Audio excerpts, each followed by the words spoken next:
Internet people, hello. This is still Pede here again. With Battlefield 3, Conquest Large on Operation Firestorm. I call this video Getting Good at Something. I spent a lot of time talking about finding your niche as a player. I think I have, at least I hope I have. And one of my niche is not the gun-on-gun skills. I see so many people, I wonder, when I play with people I just think, how the hell did you get all those kills? They end up in concentration that I cannot find and they get all the kills. So that's why I've decided that I want to get good with tanks.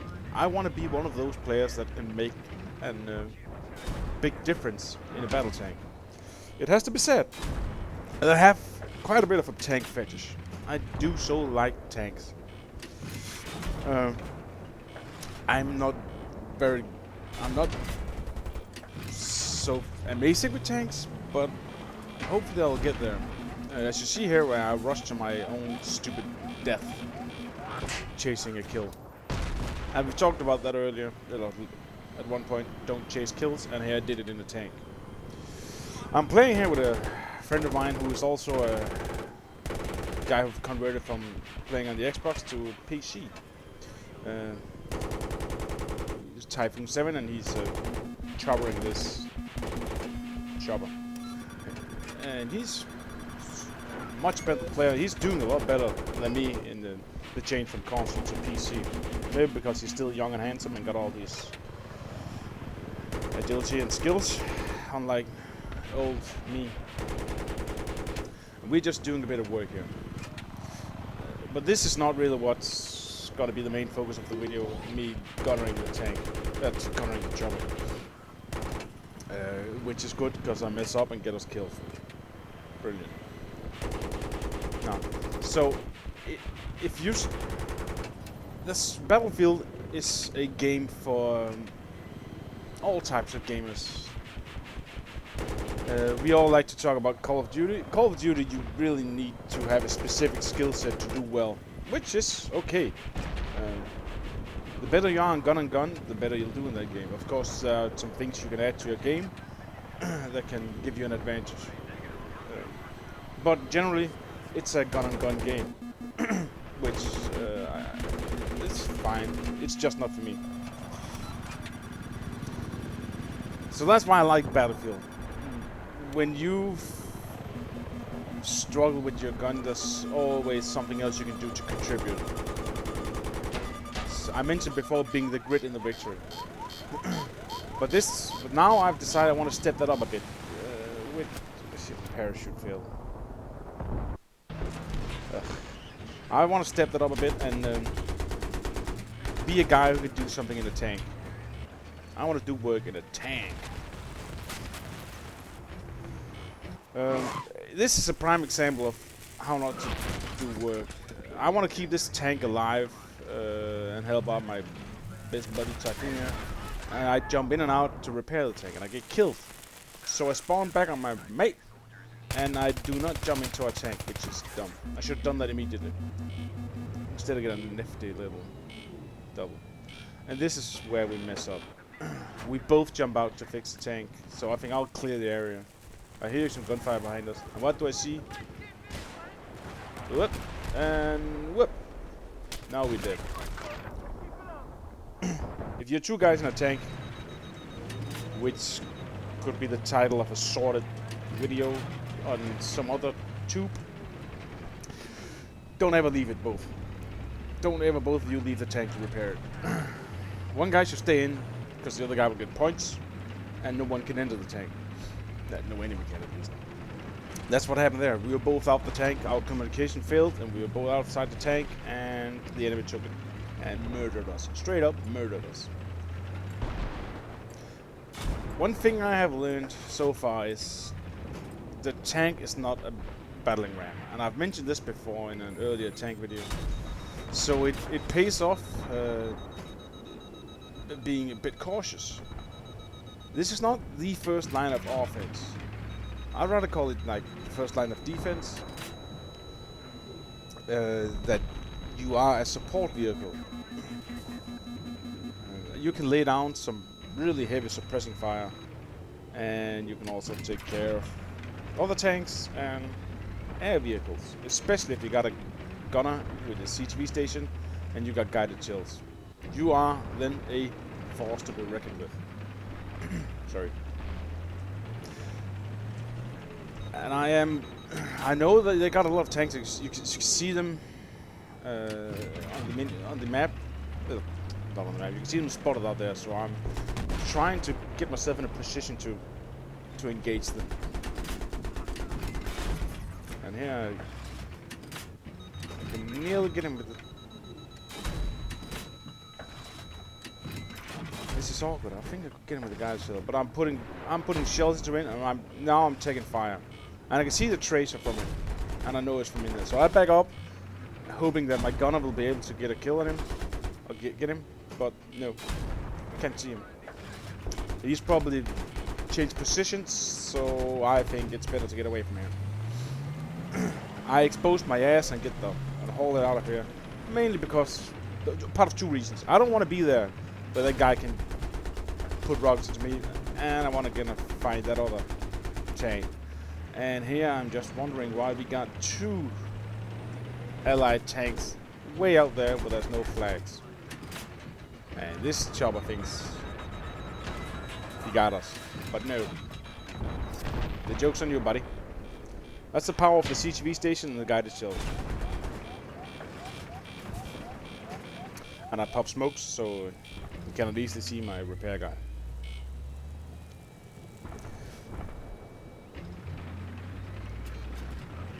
You need a good gunner tank driving. Most of the time you won't have that. That's why I advocate the cautious approach, because you gotta rely on whatever you do yourself. You need to repair your own tank, and you need to spot everything yourself.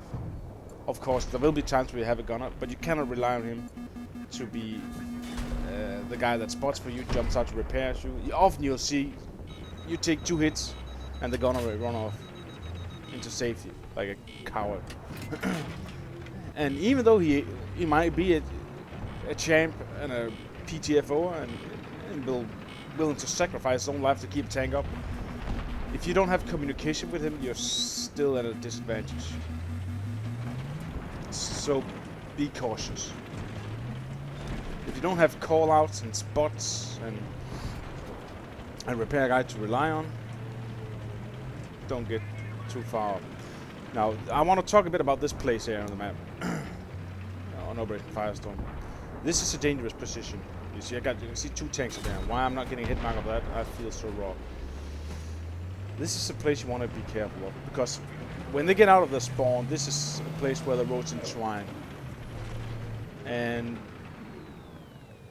you want to not stay too much here, especially not with your side or ass towards the spawn, because you see a lot of them come out there. And this is a fast vehicle respawn map, I think. You see, this is happening here. A guy who is even more oblivious than me is parked right behind me, and I'm shooting him. Fortunately, I forgot I just used my guided shield, so got a real. But he doesn't realize I'm behind him, so I get him in the ass and he's gone. But I'm taking fire here, and I think that's a chopper. Until I jump out on here, the AA gun. And then it's too late. It's just downright too late. I shouldn't have stayed there for that long. So be careful about that place. Drive around it instead of drive up on that piece of road. Stay behind the flag. That will be my advice to you. And here I get a very awesome little vehicle disabled.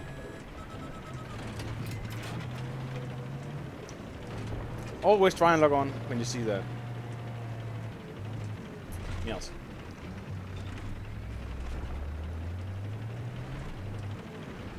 And there's a flag that I need to get on. This is also a thing I would not recommend doing. Why I'm doing it beyond me, but I just want to get on that flag. This is dangerous. It's difficult to get out of there fast, and you can take damage from everywhere. And I see a tank here. This is a dangerous engagement, but I do have a bit of cover.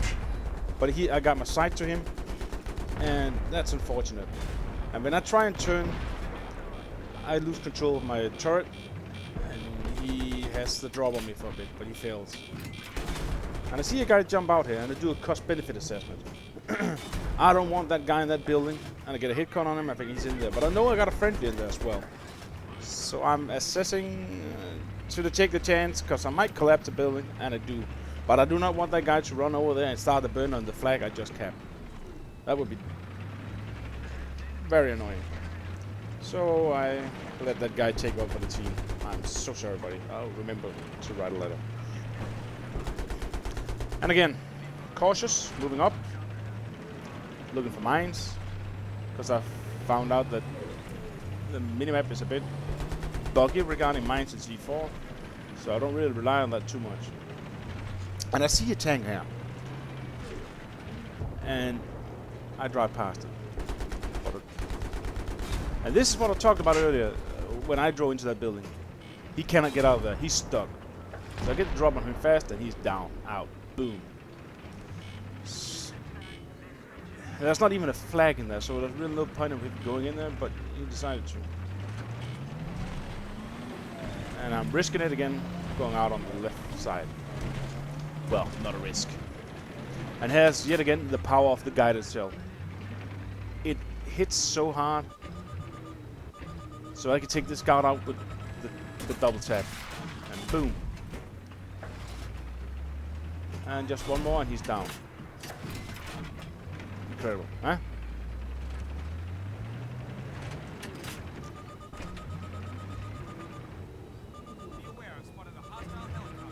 Get on him. Unfortunately, I don't get a hit con on this one. Now, here, I won't. I'm really debating with myself if I fail here, but I do fail when I should have shied away from that battle. Now I end up in a battle with 2 tanks and a chopper, and you see the chopper is going around, and I got it. 26% health. I'm an easy kill. At that point, I decided I'm gonna go down with my tank. There's really no point in running away or doing anything. If you enter the tank, you'll have to go down with it. And look at this poor bastard. Yeah, prime example of not checking your minimap, eh? I get him. And I have just talked a lot about not driving your tank into a building, and guess what? I'm driving my tank into a building. But at this point, it's whatever. 4 tickets again, left, and I think I just want to get that flag burning. Get this one guy, and you'll see what happens. Boom, 1. Boom, 1 in the rear, and a 3rd. I'm doomed. What can I do? Nothing. But it's game over and we won. We won because of air dominance and because our tanks were dominant. I have a lot of work to do. I need to look into reactive armor, and I should probably use the proximity scanner a bit more. But it's a start, and I'm working on it. So there's always something you can be better in Battlefield. There's also always something you can contribute with. And if it's not your infantry skill, maybe look into doing something in a vehicle of some sort. The tanks are massive assets, and so are the choppers. Anyways, good talk, and I'll talk to you later.